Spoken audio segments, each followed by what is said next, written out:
Olá, tudo bem? Seguindo aqui no nosso curso de Prática Civil, agora nós vamos falar sobre a ação pauliana. É isso mesmo, vai que cai na sua prova aí. Uma ação pauliana é importante você saber quais são os requisitos, para que ela se destina, enfim, tudo que diz respeito a essa ação, que é uma ação que ganha bastante importância justamente porque é uma forma de combater fraude, certo? E aí, numa ação pauliana, você vai utilizar nomenclatura regular, autor e réu. Pode até utilizar requerente e requerido, mas o ideal é que você utilize autor e réu, que é a terminologia correta, é o que a lei estabelece para isso, ok? Quando que vai caber a ação pauliana? E o cabimento dela está previsto no artigo 158, a partir do artigo 158, que é uma forma de atacar a chamada fraude contra credores. Então, nós temos duas formas de fraude, né? Nós temos a fraude à execução e a fraude contra credores. A fraude à execução, que é aquela que acontece no curso de um processo, seja um processo de conhecimento, seja mesmo um processo de execução, a forma de combater essa fraude é alegando ela por uma simples petição no curso do processo. Ok, porque eu já tenho um processo em andamento. Agora, a fraude contra credores, ela acontece quando não se tem um processo judicial em andamento. E aí a forma de combater essa fraude contra credores é por meio da ação pauliana, prevista lá no artigo 158 e os artigos seguintes do Código Civil. E também no artigo 790 há uma menção à ação pauliana. Ele fala que são sujeitos à execução os bens. E o inciso 6. Cuja alienação ou agravação com ônus real tenha sido anulada em razão de reconhecimento em ação autônoma de fraude contra credores.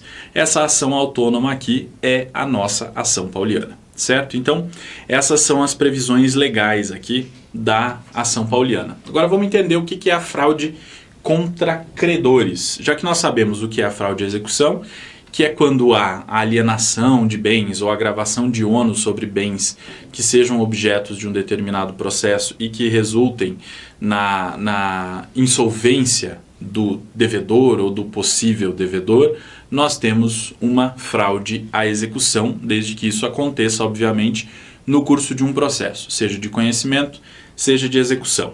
Já a fraude contra credores, nós vamos dizer que ela é uma disposição livre de bens com o intuito de prejudicar credores, provocando a insolvência do devedor. Então tem dois requisitos básicos para a configuração da fraude contra credores. Eu tenho a insolvência do devedor e uma intenção fraudulenta que é bilateral, do devedor e do adquirente. Então imagina lá, uma determinada pessoa tem várias dívidas em seu nome e ela tem um determinado patrimônio, né? Para que, quando ela for acionada futuramente, ela não perca o seu patrimônio, o que ela faz? Ela transfere os seus bens para o nome de outra pessoa. Ela combina com essa outra pessoa e fala, olha, eu vou transferir os bens para o seu nome para que eu não seja compelido a fazer o pagamento daquelas dívidas que eu tenho. Então a pessoa deixa de ter um patrimônio de 2 milhões de reais e passa a ter um patrimônio de apenas 50 mil reais, sendo que a dívida dela é de 1,5 milhão. Ou seja, ela se tornou insolvente. O que é insolvência? É quando o patrimônio negativo de uma pessoa, quer dizer, as suas dívidas, é maior do que o seu patrimônio positivo. Que é o caso, né? Ela se desfez dos seus bens e ficou com um patrimônio negativo, ficou com dívidas num valor maior do que os bens que ela teria para arcar com o pagamento daquela dívida. Então, o meu primeiro requisito, que é o eventus damini, que é a insolvência, já está satisfeito. O segundo requisito é o consilium fraudis, quer dizer, eu tenho que demonstrar numa ação pauliana, além da insolvência do réu, ou de um dos réus, né, que seria o devedor, eu tenho que demonstrar também que houve uma intenção fraudulenta, bilateral, tanto do devedor, daquela pessoa que deve para mim, quanto da pessoa que adquiriu os bens dele. Quer dizer, os dois tiveram a intenção de fraudar, a intenção de me prejudicar, né? Quer dizer, eles dois tiveram a intenção de que eu não recebesse aquele valor do qual eu sou credor a partir da transferência de bens de um para outro. Esses, então, são os dois requisitos e vão ser os conteúdos que eu tenho que analisar lá na fundamentação jurídica da minha ação pauliana. Ok? Competência. Para onde você vai endereçar a sua ação pauliana. Então, a doutrina vai dizer que ela é uma ação de natureza pessoal. Logo, aplica-se a ela a regra geral para a delimitação da competência, que é a que está prevista lá no artigo 46. Ou seja, eu vou propor ação no foro de domicílio do réu.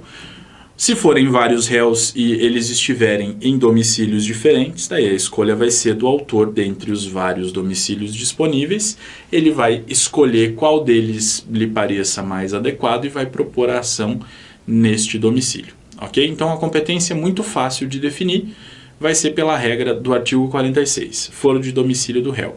Tendo mais de um réu, e obviamente que haverá, né, porque você tem que demonstrar essa fraude entre quem vendeu e quem adquiriu aqueles bens, então vai haver mais de um réu nesse caso. Aí você vai, se esses réus tiverem domicílios diferentes, é o autor que vai escolher qualquer um desses domicílios, ok? Legitimidade ativa. Quem pode propor a ação pauliana? O artigo 158 vai dizer: os negócios de transmissão gratuita de bens ou remissão de dívida, se os praticar o devedor já insolvente ou por eles reduzido à insolvência, ainda quando o ignore, poderão ser anulados pelos credores quirografários como lesivos dos seus direitos. Esses credores quirografários aqui são aqueles credores sem garantia, né? Os credores sem garantia real. São esses que podem propor a ação pauliana. Aí, o parágrafo 1º vai ampliar a hipótese do rol dos legitimados ativos para a ação pauliana e vai dizer que igual direito assiste aos credores cuja garantia se tornar insuficiente. Então, se a partir dessa transferência de propriedade dos bens a garantia se tornar insuficiente, o credor com garantia também vai poder propor a ação pauliana. E o parágrafo 2º vai dizer só os credores que já o eram ao tempo daqueles atos podem pleitear a anulação deles. Quer dizer, se eu já era credor no tempo em que aconteceu a transferência de bens e a insolvência, eu posso alegar, eu tenho legitimidade para propor a ação pauliana.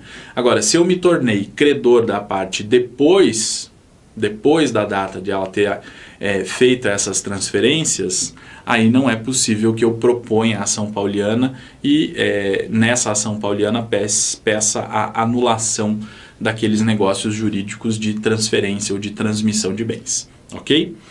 Legitimidade passiva. Quem que eu vou colocar no polo passivo, então, de uma ação pauliana?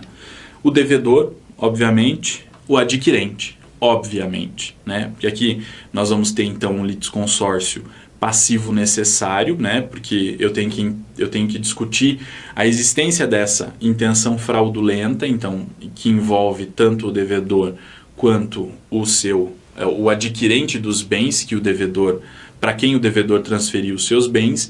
Então é um litisconsórcio passivo necessário. Então diz lá o artigo 161. A ação nos casos dos artigos 158 e 159 poderá ser intentada contra o devedor insolvente, a pessoa que com ele celebrou a estipulação considerada fraudulenta, ou terceiros adquirentes que hajam procedido de má fé. Quer dizer, é aqui um caso de litisconsórcio passivo necessário. A lei obriga que se forme litisconsórcio passivo nesse caso. Além disso, nós podemos incluir aqui no polo passivo os cônjuges, tanto do devedor quanto do adquirente, se for o caso, dependendo do regime de bens, dependendo do tipo de bens, enfim. Nesse caso aqui, até mesmo dependendo da dívida, é possível que a legitimidade passiva seja ampliada também para os cônjuges. E aí, na sua prova, se cair para a propositura de uma ação pauliana, você tem que tomar cuidado com isso. Tem que formar esse litisconsórcio passivo necessário e dar uma verificada também se há informações a respeito da existência de cônjuges, regime de bens, para você saber se eles devem ou não devem ser incluídos também no polo passivo dessa ação. Ok?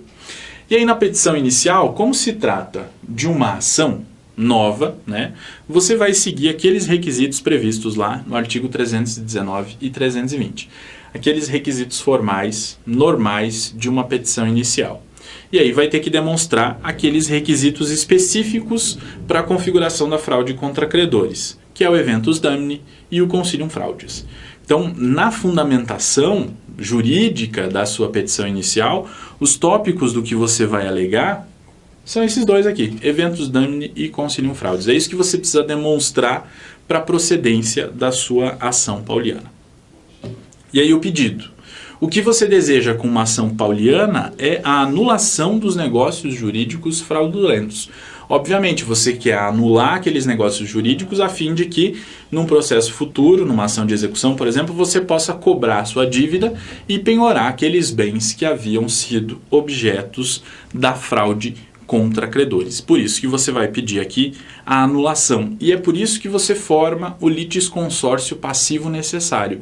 Por isso que você precisa propor ação contra o devedor e contra o adquirente, né? Porque afinal de contas, se o resultado que você pretende é a anulação dos negócios jurídicos fraudulentos, essa anulação vai produzir efeitos tanto para o adquirente quanto para o devedor. Então, por isso é que se forma esse litisconsórcio passivo necessário. Ok? Valor da causa. Qual é o valor que você vai atribuir para a sua ação pauliana? O valor da causa vai ser o valor do negócio que você quer anular. Né? Então, vai ter que analisar ali quantos negócios foram feitos. Né? Pode ser que tenha havido mais de um negócio em razão da existência de vários bens. E você vai verificar qual dos negócios é que pode ser anulado, qual é necessário ser anulado também. E o valor da causa vai depender do valor desse negócio. Porque o que você quer é a anulação do negócio. Então você não está cobrando a sua dívida, você quer a anulação do negócio. Esse é o seu objeto. Logo, o valor da causa, então, vai ser definido por conta desse objeto aqui que você está perseguindo na sua ação pauliana. Ok? Esses eram, então, os requisitos específicos da ação pauliana, sempre lembrando que segue aquela mesma lógica da petição inicial que a gente já conhece. Ok? Nos vemos na próxima. Até lá!